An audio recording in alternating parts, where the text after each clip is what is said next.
ધારાસભ્ય ગોપાલ ઇટાલિયા ભારતીય જનતા પાર્ટી પર વરસ્યા છે અને જે પ્રકારે ધર્મેન્દ્ર પ્રધાનનું રાજીનામું પણ લઈ લેવામાં આવ્યું છે અને ગુજરાતમાં પણ આમ આદમી પાર્ટીના નેતાઓને કથિત ઓડિયો વાયરલ થયો છે તેવો આક્ષેપ પણ લાગ્યો છે। ત્યાર પછી ગોપાલ ઇટાલિયાએ કોની ધૂળ નીકાળી છે તે મામલે જ વાત કરવી છે। વૈષ્ણવજન તો તેને કહીએ જે પીડ પરાઈ જાનાને રે।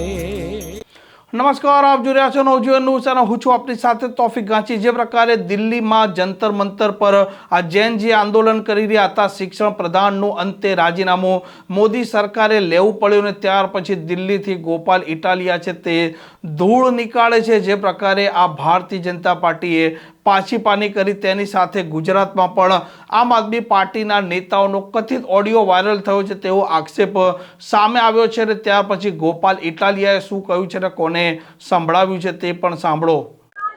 આજે દેશના યુવાનોની શક્તિની સામે ભાજપની અહંકારી સરકારે ઝૂકવું પડ્યું છે અને દેશના યુવાનોની માંગણી હતી કે ધર્મેન્દ્ર પ્રધાન રાજીનામું આપે। એ બહુ ભૂંડા મોઢે બેશરમજનક રીતે રાજીનામું આપવું પડ્યું છે અને શરૂઆતમાં આપણા દેશના યુવાનોને વિદેશી ફંડિંગથી ચાલે છે, ચાઇનાના એજન્ટ છે, સોરોસ ફંડ કરે છે, એવી રીતે ખૂબ આપણા દેશના યુવાનોની ઉપર માછલા ધોવામાં આવ્યા, પણ અંતે સત્યનો અને લોકશાહીનો વિજય થયો। આ શરમજનક રીતે જે રાજીનામું આપવું પડ્યું છે એ બાબતનો ગુસ્સો કાઢવા માટે ગુજરાતની અંદર આમ આદમી પાર્ટીના નેતાઓનો એક AI થી ડીપ ફેક થી બનાવેલો ઓડિયો હર્ષ સંઘવીના કહેવાથી મીડિયામાં વાયરલ કરવામાં આવ્યો અને એવો દાવો કરવામાં આવે છે કે ગુજરાતની અંદર બધું ભયંકર હાહાકાર મચાવી દેવાનો પ્લાનિંગ હતો।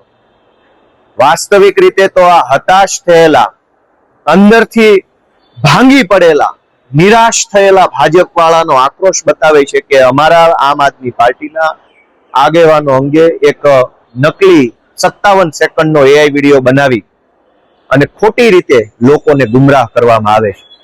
પણ યાદ રાખજો ભાજપના મિત્રો કે જેમ દિલ્હીમાં તમારા અહંકારનો દેશના યુવાનોએ ભૂકો બોલાવી દીધો, તમારા સત્તાના અભિમાનને ઓગાળી નાખ્યો, એમ જ ગુજરાતની અંદર પણ યુવાનો તમારા અભિમાનને ઓગાળી દેવાના છે।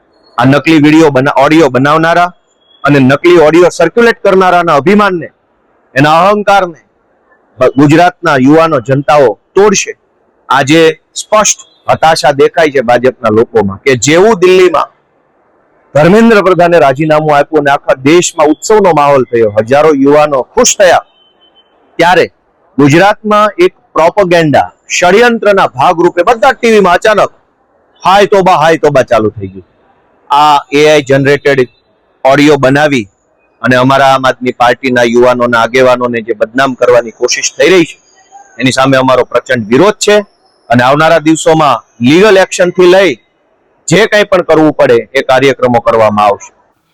આમ ભારતીય જનતા પાર્ટીની આ પાછી પાની છે। આ પાછી પાની લઈને હવે વિપક્ષના ધારાસભ્યો હોય કે સાંસદ હોય તે ભાજપ પર વરસી રહ્યા છે, મોદી સરકારને પણ ઘેરી રહ્યા છે અને જે પ્રકારે ગુજરાતમાં કથિત ઓડિયો વાયરલ થયો છે તેમાં પણ ગોપાલ ઇટાલિયાએ કેટલાય લોકોને નામ લીધા વિના આડે હાથ લીધા છે।